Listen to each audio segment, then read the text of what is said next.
টরন্টোতে হাজার হাজার স্বাগতিক দর্শকের উপস্থিতি আর বাঁধভাঙা উল্লাস। ফুটবল বিশ্বকাপের ৯৬ বছরের ইতিহাসে এই প্রথম নিজেদের মাটিতে বিশ্বমঞ্চের কোনো ম্যাচ খেলতে নামে কানাডা। লক্ষ্য ছিল একটাই, ঐতিহাসিক এই মুহূর্তটিকে জয় দিয়ে স্মরণীয় করে রাখা।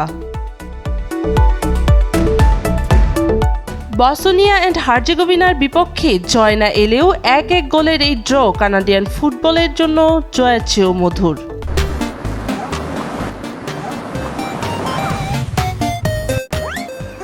বিশ্বমঞ্চে অবশেষে প্রথম পয়েন্ট পাওয়ার আনন্দে ভাসছে পুরো দেশ, কারণ এই এক পয়েন্টেই ঘুচেছে তাদের ৪ দশকের দীর্ঘ এক আক্ষেপ।